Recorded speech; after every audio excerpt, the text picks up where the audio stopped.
안녕하세요. 황선미 채널의 황선미입니다. 제가 짧은 영상에서는 도움이 되는 대화를 어떻게 하면 좋을지 4가지 간단하게 팁을 드렸습니다. 첫 번째는 추측을 줄이고 물어보기였습니다. 우리가 공감을 할 때 마음을 먼저 읽어주세요 이런 말을 많이 하잖아요. 특히 양육서적에서 많이 나옵니다. 근데 그걸 하는 이유는 어린아이들이 그 내면에 자기의 마음을 표현할 수 있는 감정 단어 자체가 부족하기 때문이에요. 그래서 이제 엄마가 네가 속상했구나, 네가 참 불안했구나 이렇게 말을 하면서 그 아이가 들으면서 이런 게 불안이구나 하고 자기의 마음에 대해서 조금 단어를 익히기도 하고요. 그리고 이런 게 불안이라는 감정이구나, 불안해도 괜찮은 거구나 라는 그런 안심을 이제 언어로 마음을 읽어주라고 하는 거예요. 그러니까 이 자체도 좋은 공감인데 좀 제한이 있죠. 그러니까 모든 상황에서 맞는 것은 아닙니다. 꼭 어린아이가 아니더라도 이제 이 사람이 마음 표현을 하지 못하는 이유가 내면에 정말 그 감정에 대한 그 이해도가 부족해서, 그리고 절대적으로 표현할 수 있는 언어가 부족해서 라고 하면은 감정을 적극적으로 읽어주시는 것도 그 사람에게 도움될 경우가 많습니다. 근데 대부분의 성인들은요, 그런 문제라기보다는 자기 마음에 대한 본인만의 언어들을 가지고 있어요.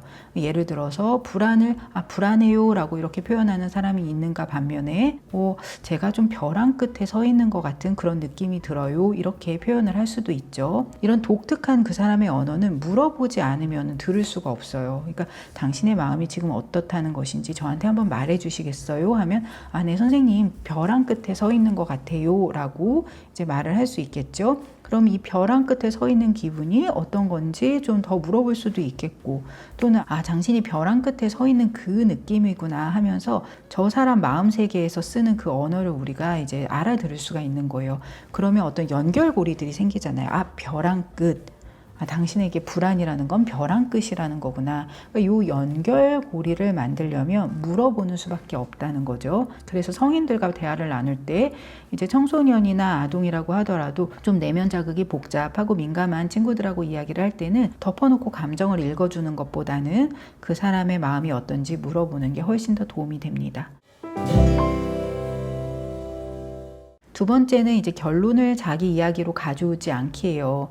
이거는 이제 왜 그래야 되는지는 다 이해가 되실 거예요. 근데 이제 도와주려는 마음이 앞서다 보면은 예전에 내가 우울했을 때 어떻게 극복을 했는지 이런 것들을 자꾸 말해주고 싶단 말이에요. 그러니까 문제 해결을 해주고 싶은 마음에 자기 이야기를 좀 이야기를 하고, 당신만 그런 게 아닙니다, 나도 그런 경우가 있습니다 하면서 이렇게 조금 이제 공감을 하려는 시도인데, 전문 상담이 아니라 일상 대화에서는 이런 시도도 저는 참 좋다고 생각을 해요. 근데 이제 자기 얘기가 너무 길어지면 사실은 의도는 당신만 그런 게 아니다 라는 이야기를 하고 싶은데 내 얘기로 그냥 이렇게 끝나버리는 경우가 많이 있거든요. 그런 경우에는 이제 말의 주인공이 바뀌어버리는 그런 역효과가 있으니까 결론을 자신의 이야기로 가지고 오지 않는 거, 이것도 좀 주의를 해주셨으면 좋겠습니다. 세 번째로 이제 말씀을 드렸던 건 상대와 나를 분리하는 겁니다.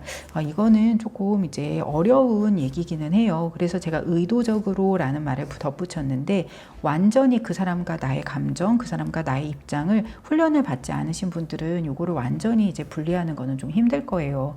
그렇지만 그럼에도 불구하고 의도적으로나마 저 사람의 마음, 저 사람의 불안은 저 사람 것, 그리고 내 마음은 또 따로 있지, 요 두 가지 마음이 그냥 이렇게 서로 단단하게 이제 유지가 될 때 오히려 상대방이 아무리 내가 힘든 얘기를 털어놔도 이게 저 사람한테 짐이 되거나 저 사람을 너무 이제 괴롭히지는 않겠구나 이런 인상을 받아서 좀 편안하게 털어놓을 수 있습니다.